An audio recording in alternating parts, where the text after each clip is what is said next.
Mamma mia, here I go again. My, how can I resist you? I was watching Mamma Mia earlier and now it's stuck in my head. Hey guys, so it's the new year and I'm finally showing my face again. Thank God. Sorry, the window was not what I was expecting. I don't know what that means, but I know what it means. But finally showing my face again, and I hope you guys enjoyed Christmas, enjoyed New Year's, or whatever holidays you spend in that last 2 weeks of December where you don't know what day it is, who you are, and what you're supposed to be doing. Anyway, so it is the month of, hang on. It is the month of, I can't wrap my head around this. It is the month of Kingdom Hearts 3, okay? We're all on the same page here, I know we are. I'm not ready. Actually, I am. I just caught up on all the games, which is why I'm making this video. You read the title, so, yeah. Kingdom Hearts 3. And I make a bloody fool of myself on the internet. This is what it is anymore.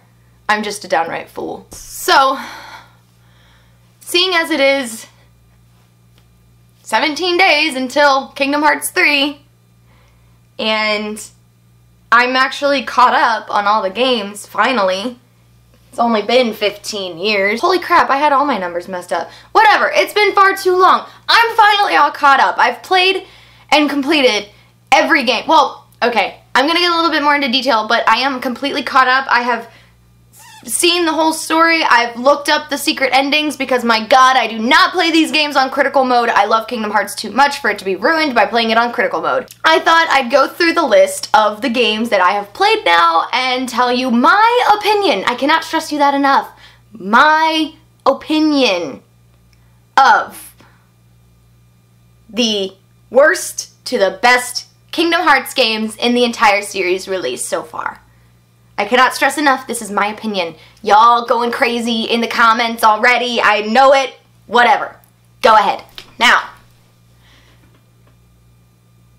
one thing I'm going to mention is that this is going to exclude back cover because it wasn't a game. It was just a movie. And I'm going to exclude that.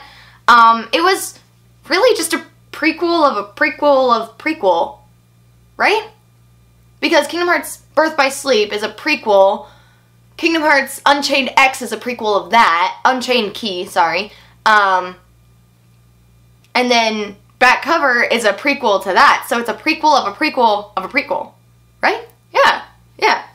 Anyway, so I'm going to be excluding that one strictly because it was just a movie. There was no gameplay or anything involved. Did I enjoy it? Yes. I actually really did enjoy the little insight of the Master of Masters and all that jazz.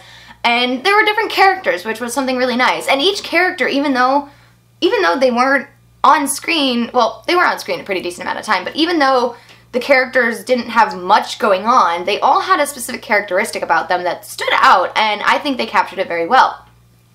Now, and also, the guy who voices Roy Mustang also voiced, I can't remember his name in back cover. I only watched it once and it's been like 3 weeks now since I've watched it, but I can't even remember his name, but he voiced the guy in the bear mask. So the same guy who voiced Roy Mustang was the one who voiced him. That was entertaining to me. I called to Bradley. I was like, Bradley, there's a Full Metal Alchemist voice actor here! So, like I said, my opinion on these does not mean it's true. It doesn't make them bad games. I'm starting from the bottom and working my way up to my favorite game out of the entire series that I've played. Now, at the very, very bottom of my list, my least favorite game in the entire Kingdom Hearts series was Kingdom Hearts 3D, Dream Drop Distance. Now, a lot of people really enjoyed this one, and I don't know why. The game was severely distracted with these stupid spirits and dream eaters, and so, like, for some reason, Sora's not even the important character anymore. Like, spoiler alert, by the way. Throughout this video, I may spoil a little bit of the games. So if you have not played, watched the cinematics, seen the endings, whatever of any of these games, I would click away now. By the end of Dream Drop Distance, Sora is basically sidelined. Like, they went into this test, and apparently Sora, or let's say this, Riku got an A+. Sora got an A, but only Riku passed. Sora is becoming completely sidelined in the series and is making me so mad. I am so excited for Sora to be the main character in Kingdom Hearts 3. Not to mention the gameplay in Kingdom Hearts Dream Drop Distance. The Kingdom Hearts gameplay, the gameplay in Dream Drop was so grind heavy. When it comes to video games, I cannot stand backtracking. And in this game, I had to backtrack and grind, which is another thing I really can't stand in games, to make sure that I was a high enough level to complete the final boss. Or what I thought was the final boss. I'll get to that topic in a second here. So, and honestly, the worlds didn't seem all that fun either, especially like Tron Legacy. That was not fun, and yeah, I'm sorry, I know animation is hard. You're speaking to somebody who's a true animation fanatic, but it was bad.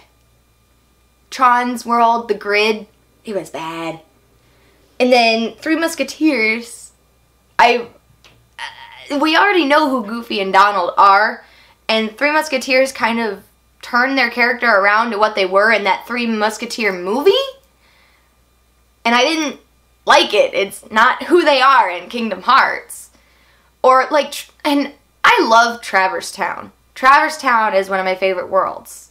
It's up there. It's in my top 5, I'll give it that. But the time spent there with these random characters was just not fun to me. And don't even get me started on flow motion. Flow motion was something that constantly got in the way of the gameplay, to be honest. Was it nice to go flying around the worlds and spinning on light poles, and like jumping off of walls? Yeah, it was awesome. It just wasn't for me. It got in the way of a lot of battles as well.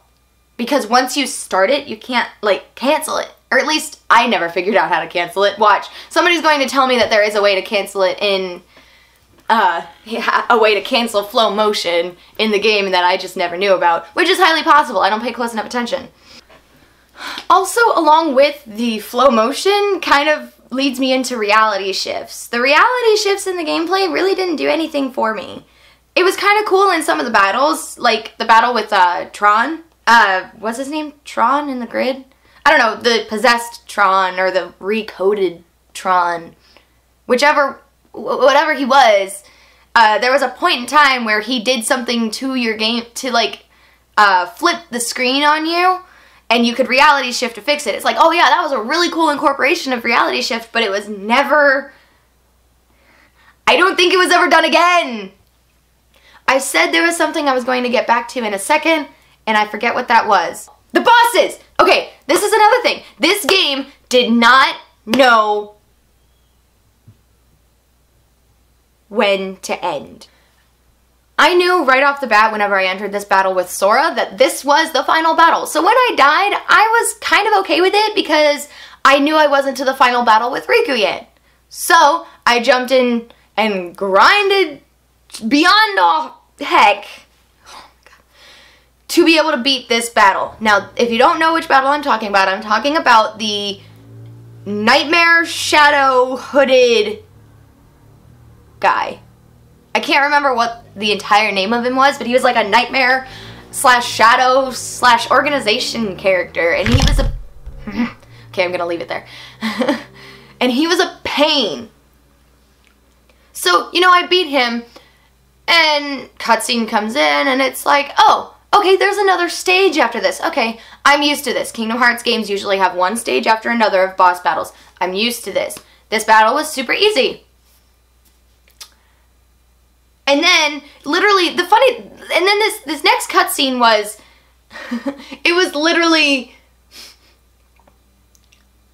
Riku saying, "I beat you, Ansem." And then Ansem says, "Nuh-uh," and then you have to go into another fight. Literally, that's all that cutscene is. I think there's a little bit of more exposition in there, but that's really all I interpreted from it, because that was really all that was going on, because Ansem didn't want to give up, which is fine, but fuck that fight. I will censor that. I hated that battle so much. So I went back and grinded even more to level up my stupid spirits because they were worthless just to beat this battle. I'm spending way too much time on Dream Drop Distance right now, but this is my least favorite one. I need to vent about all this because Bradley won't listen. He thinks the entire series sucks.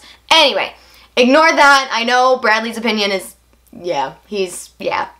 I have a hard time dealing with him hating Kingdom Hearts as well.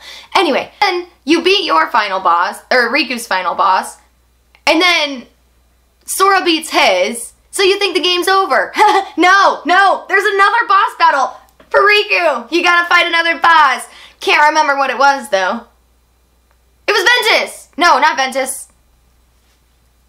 Yeah, it was Ventus. No, there's a battle in between there. I think. I don't even know. But then you get out of the dream sequences and there's it literally looks like you're watching the final cutscene. And then you got these, like, from the first game where you answer those stupid questions. Then you have that whole sequence after fighting another boss battle. And then suddenly it's like, oh, Sora's already awake, no big deal. What? Did we really need all this? And then, you know, credits are rolling and everything. And then there's that sequence at the end with Sora diving through, like, credits or something like that. And for one, we're watching the credits twice. For two, I thought I was done playing. For three, I never unlocked the secret message because I thought I was done playing. This game made me so mad, I just couldn't wait for it to be over. And the thing is that Kingdom Hearts Fragmentary Passage, which was the next one I had to play, took place directly following, I mean, it picks up kind of where we left off in Dream Drop Distance. So I had to finish it. And at this point, I just wanted to finish it. I didn't even care what was happening. The ending, though, made me so mad because Sora did not pass the Mark of Mastery. And I don't understand why. He wasn't... They say he was succumbing to darkness, but there's no way, not for Sora. And if they were even trying that, that is severely out of character for Sora. I'm getting too far into this. I'm going to move on. The next of my least favorite Kingdom Hearts video games. I don't know why I specified video games, but the next least of my Kingdom Hearts series is Recoded. Now everybody, oh my god, everybody kept telling me, oh, it's such a great game, you've gotta play it. And I mean, at first, I went out and I had my DS and I had bought the game and I was playing it, and I hated it. Eventually, it turned into a grind as well. Eventually, I had no idea what was going on. And honestly, not enough interesting was happening. Not enough interesting was happening that I really wanted to continue. Now, I got probably a quarter of the way into this game, and I stopped playing it. I never actually finished the gameplay in this game. But I did watch the cinematics. And let me tell you, Recoded has the same issue as Dream Drop Distance. It just didn't know where to end. I probably would have put Recoded at the #1 slot in this list because some of the gameplay in Dream Drop Distance was still really fun. But I couldn't because I never actually completed it, so I can't really put it as my least favorite. Obviously I talked long enough about Dream Drop Distance that obviously I had a little bit more against it. The cinematics were great though because it had so much insight, but then come the end of the game, or the cinematics even, like, you just kind of realize, like, oh, so none of this stuff mattered? Because the data was being erased again or something like that. I can't really remember. And I like Kingdom Hearts 1 and Chain of Memories. I do. They're actually really fun. But for them to have basically just redone them both for Recoded, not just one or the other, but the both of them. And that's another thing. In all honesty, you shouldn't have had to redo the first one for Jiminy's Journal. Jiminy's Journal from Kingdom Hearts 1 should still be 100% intact. The journal written for Rechain of Memories should have been the one that they were trying to find the corrupt data of. But I never could make sense of it. And it just dragged on, and the dialogue got super cheesy. Now, Kingdom Hearts has really cheesy dialogue as it is.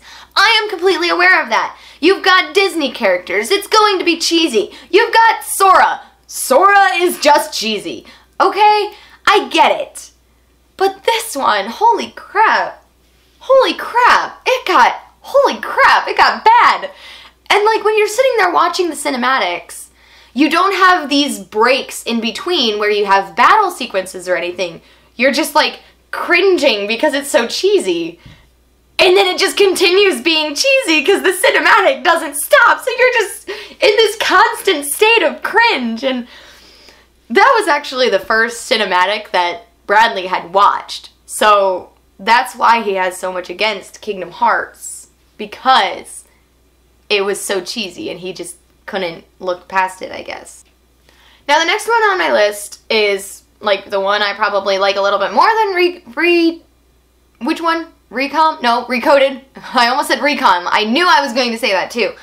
The next one on my list that I do like a little bit more than Recoded is Birth by Sleep.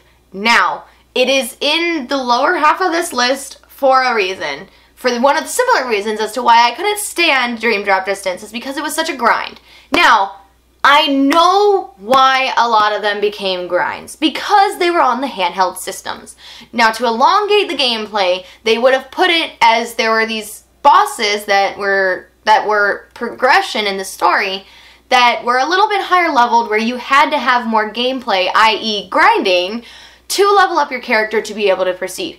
That was because so much information couldn't have been put on those little handheld cartridges. I understand why they did it.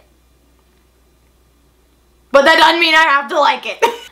Birth by Sleep had some amazing characters, and I absolutely loved it.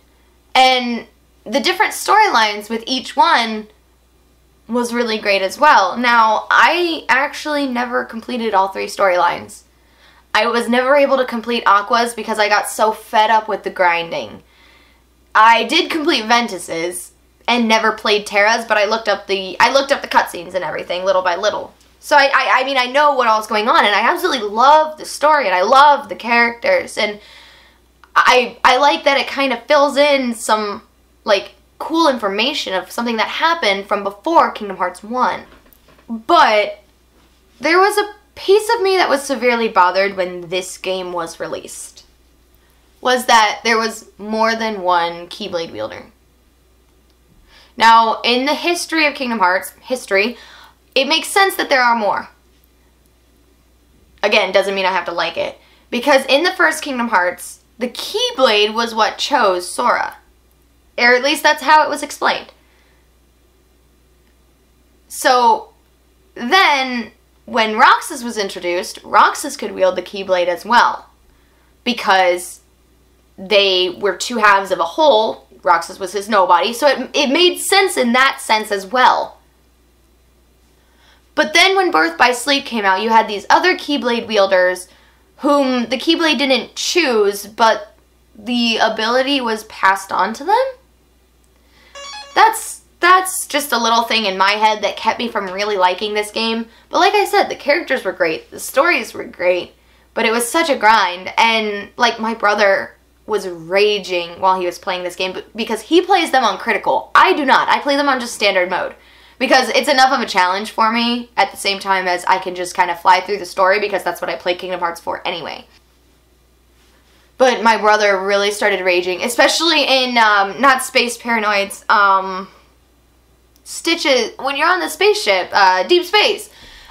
He got stuck there because he was in this room that was locked and there was no way to the world map. And he couldn't pass the enemies outside the door because he didn't grind enough. He was literally locked in there. And he got so mad because, like, if he could go to the world map, he could have backtracked to a different world he'd already completed and just do some grinding. But even that was impossible. And that just goes to show that this game was really centered on grinding. And people like to try to argue like, oh, that's JRPG style, that's just how it is. I don't care. That was not how the first Kingdom Hearts was. That was not how the second Kingdom Hearts was, which were both released before Birth by Sleep, before Dream Drop Distance. That is not how they were set up, and they should have stuck with the same gameplay style. But you know what? I'm no game developer, so you know what? What do I know? Okay, so we're almost to the middle of this list. How many do I have on this list? 1, 2, 3, 4, 5, 6, 7, 8. Okay, so we are in the middle of this list. Well, middle. There's 2 in the middle, technically. We are in the middle of this list. Now, this next one, I don't typically hate much at all. I actually really enjoyed this one because it was a nice in-between story, kind of. Is Rechain of Memories. I never played the Game Boy, the Game Boy version of Chain of Memories. So I've only played Rechain of Memories. I don't know if that really has an effect because I don't know anything about it, but Rechain of Memories is what I'm talking about. It was a nice story, and it introduced more of the organization characters. Now, something that might be a little bit of insight is that I played Kingdom Hearts 2 before I played Rechain of Memories. So, you know, in the opening sequence of Kingdom Hearts 2, you see Marluxia and, Vexen? You see a couple other organization members that you never meet in Kingdom Hearts 2 because they're dead.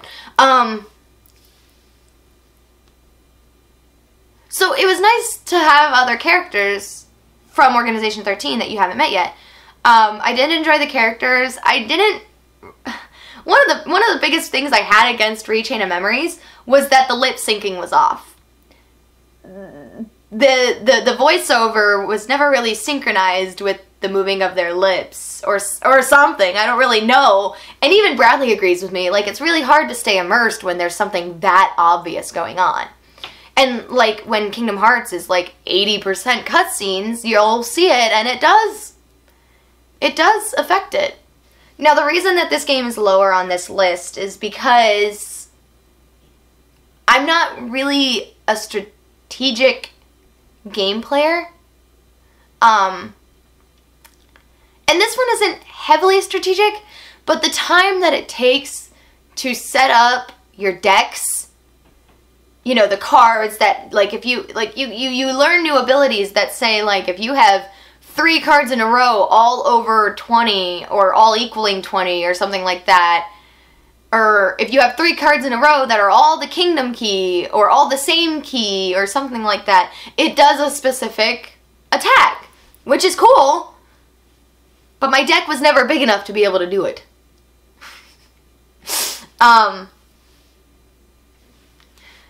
And that's just me. I'm never really a strategic game player anyway. And that's why it's kind of lower on this list. The game itself, I actually enjoyed. I liked the characters. The thing that kind of bothered me a lot, though, in this game is that, like I said before, I don't remember which game I was talking about when I said this, but usually in Kingdom Hearts, there's one final boss that has like 2 or 3 more stages following it. Except Xemnas. You know, Xemnas in Kingdom Hearts 2 finale, you have to battle him like 20 times. I kid you not. I think my brother and I counted like 12 times you have to battle him. And like some of them, they're not really like him, but we still counted it as one of his boss battles because it still counted towards it. I guess. I don't know. My brother and I had an idea about it, but I just don't remember. Another thing that I didn't care about Rechain of Memories was that nothing was new.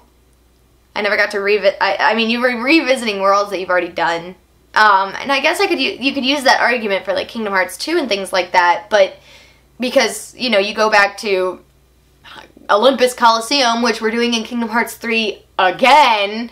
You go back to Atlantica, you go back to Halloween Town. You know, we do revisit worlds in that one too, but the thing is there was absolutely, I can't say absolutely because we do go through Castle Oblivion, but going through those stupid doors and unlocking them with the stupid cards, and it was really annoying. I did not like it. It was a nice change of pace though, so I did like it. It's contradicting and a little bit complicated, I get it, but I liked it and I hated it at the same time. We'll leave it at that. Now we're getting into the games that I can't say like that I actually like, because I do like them all in their own way. But now we're getting into the more positive side of the list, because the next one on the list is Kingdom Hearts 1. Kingdom Hearts 1 holds a very special place in my heart because it is so, it's the original. It's the first one that came out. And you know, it was buggy, especially the first time it came out. It was ran on the PlayStation 2 and it was not perfect. I'm going to say that right now. It's far from perfect. But especially when they remastered it, the fluidity of the physics, or not the physics, but the fluidity of the character models, especially in battle, was, I feel like it was upgraded. And I really, my necklace is backwards. I really enjoyed Kingdom Hearts 1 even before the remix. The only thing is that whenever little 6-year-old me was playing Kingdom Hearts 1 for the first time, I was never a strong reader. And we all know that there are those dialogue, that there are the text box cutscenes in Kingdom Hearts 1. So while they're talking through this, I'm just skipping through it. So I don't know how to set up abilities, how to change my Keyblade and all that jazz. I never read it. So I was completely lost. So at first, I really hated this game because I was so stuck. But then, I think I was probably around the age of like, I don't know, like near 10 probably. I decided to go back and replay it. And I actually paid attention to what they were saying and what I was supposed to be doing, that I was able to actually complete the game, and I actually really enjoy it. My biggest issue with it was that that when it first was released, the biggest issue was the fluidity of the models. The gameplay was very, I don't know how to explain it, but you could feel a physical difference from the gameplay of the original first one to the Final Mix remake, remaster, whatever. And it was an improvement, and I'll give it that. And that was probably my only issue I ever had with Kingdom Hearts 1, was I got stuck and the fluidity of the gameplay was a little bit messed up. Stepping forward, the next one, I'm starting to talk less and less about these because I don't like to talk about all the stuff that I like more. I like to talk about the stuff that I dislike more than the stuff that I like. I don't know why. That's why I rambled on about Dream Drop Distance for so long. The next one, though, is Fragmentary Passage. Now, this one I almost put as number 1 because it's the one that was freshest in my head. Because I just finished it a little over a week ago, I think. Yeah, and I think it wasn't until like 2 hours after I finished it, I finally like stopped everything I was doing and looked at Bradley. He was like scared. He's like, what? I was like, I am actually ready for Kingdom Hearts 3! And I don't know why it took so long to dawn on me. But one of my favorite things about Fragmentary Passage is that it's going to be the same engine that Kingdom Hearts 3 is run on, so it really gives you a sneak peek of what we're jumping into on the 29th of January. And I thought it was just downright beautiful. And like the downright difference from playing Dream Drop to Fragmentary Passage, you can, like, I mean, everybody knows there is a physical difference. You can see it. You can feel it while you're playing the game. And not to mention Aqua's back. Aqua is a great character, and I love her. So I was glad to have her back. So that's another thing that I really enjoyed about it. My favorite thing is the hype for Kingdom Hearts 3 it gave me. Like, I just sat back. The entire opening cutscene, I was literally like, jaw on the floor, hand on my heart, waiting for it to stop. I was, I'm so excited. I'm gonna cry! No, well, then like, since I was completely caught up on Kingdom Hearts, I started looking up, like, little, like, reviews and other people's opinions on some of the games and everything. Because obviously, like you've noticed, I have some pretty strong opinions about a couple of games. Well, when I looked up something about Fragmentary Passage, they pointed out something that, once I found this out, I was really disappointed. And I didn't even realize it myself until they pointed it out, and I was reminded of this. There is a secret cutscene from Birth by Sleep of Aqua in the Realm of Darkness, where she meets somebody who tells her that there's this hope in the Realm of Light, i.e. Sora, that is going to be able to save her, the world, and all that jazz. And it was this really powerful moment, because Aqua literally couldn't help but to cry. And then in Fragmentary Passage, Mickey's the one who tells her that, and I think Fragmentary Passage takes place before that secret cutscene thing that I was just talking about. So, it kind of not defeated, but belittled that moment, that powerful moment just kind of went, and it's like, that's my biggest issue that I had with it. And honestly, like I said, I liked filling in the blanks of, like, why Mickey was in the Realm of Darkness in the first place, what happens to Aqua. Like, I remember making comments of, Aqua's literally been in the Realm of Darkness for 10 plus years. How has she survived? But turns out, in Fragmentary Passage, it's explained that in the Realm of Darkness, time just doesn't pass, basically. At least that's how I took it. I could have interpreted it way wrong. But anyway. Okay, we're on to the number 2 slot on this list. My second favorite game out of every single game in the Kingdom Hearts series is 358 Days Over 2. This one I may just be a little bit biased because Roxas is one of my favorite characters. Roxas was the first character I ever crushed on in Kingdom Hearts because I played Kingdom Hearts 1 and I didn't really care for little Sora growing up. I don't know why. There was something about his childishness, especially in the first one, that showed, I don't know. I don't know what it was, but I just never really fell for Sora. But then, when Kingdom Hearts 2 came out, the prologue, you play as Roxas. Man, did I fall hard for that kid. Oh, man. And to this day, he's still very special to me, which is why I enjoy 358 Days Over 2 a lot.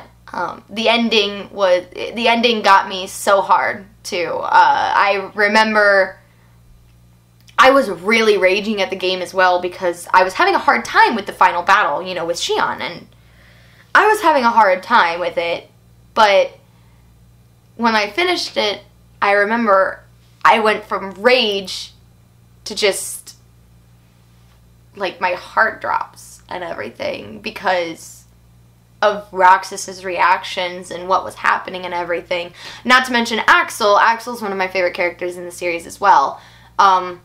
When Axel died in Kingdom Hearts 2 was probably one of the first couple of times that Kingdom Hearts has ever brought me to tears. When Axel died, when Xion died, yeah. There's been a few times, but I can't think of any others off the top of my head. So, it may be a biased opinion, but the setup of the decks in Kingdom Hearts 358 Days Over 2 was very different than setting up the decks in, like, Chain of Memories or Recoded. I found it much simpler. My voice cracked there. I'm completely aware. I found it much simpler to set up the deck in 358 Days Over 2 in comparison to them. Because literally the deck was large enough that once you got a new ability, you added it to your deck. It didn't matter where it was. It didn't matter what it was next to. It was just there. Some of them I know you could link certain things to it, if I remember correctly. Now, it's been a while since I've played the game. I've just recently watched the cinematics again, so it's definitely my number 2 favorite Kingdom Hearts game in the entire series. But as for number 1, I'm sure probably you guys have guessed it by process of elimination, is Kingdom Hearts 2. Kingdom Hearts 2 was a massive update compared to Kingdom Hearts 1. The physics was much more fluid, and the characters were better developed. The cutscenes were much better. Like, the story was much more fun, and I really can't think of anything wrong with Kingdom Hearts 2. Not to mention that Kingdom Hearts 2 was what developed my crush on Sora. I crushed on Sora as well, but it wasn't until Kingdom Hearts 2 when he kind of grew up a little bit. Well, he didn't choose to, but he grew up a little bit because he was stuck in a pod for a year, but I have no bad to say about Kingdom Hearts 2, and I can't even explain to you why I like it so much. It's always been my favorite Kingdom Hearts game, and I think, now that I think about it, it might be because I completed Kingdom Hearts 2 before I completed Kingdom Hearts 1. So, the ending, no matter what, the ending of Kingdom Hearts 2 has always been very strong to me, very powerful to me. And I have no other words to explain this. And like I said, I can't, for some reason I talk more about what I don't like about things than what I do like about things. And I can't really think of anything else to say about Kingdom Hearts 2. All I can say is that after everything that we as a community have been through, playing all these games, going through every story, trying to figure out this convoluted theory that goes through all these games, it might be coming to an end. Kingdom Hearts 3 might be the final installment of Kingdom Hearts. And I'm ready for it, but I'm also not. I'm gonna start crying if I get on this. I'm so ready for Kingdom Hearts 3. I have it pre-ordered. I'm ready for it. I'm replaying Kingdom Hearts 2 right now as well, and I don't know why. I couldn't stay away from Kingdom Hearts. I couldn't just sit back and wait for Kingdom Hearts 3, so I'm just replaying that until it comes out. So I'll be playing it right when I get it, and I'll be avoiding social media for a little bit until I actually complete the game because I don't want anything spoiled. So I'll still post my videos, but I just won't scroll through YouTube or whatever. So thank you guys for watching this video. If you want to check out my last one or subscribe to when I make a new one, links will be in the description below, as will any of the links to any of the social media from Tumblr or Stalker. You can click those things now because this video is over. Bye guys!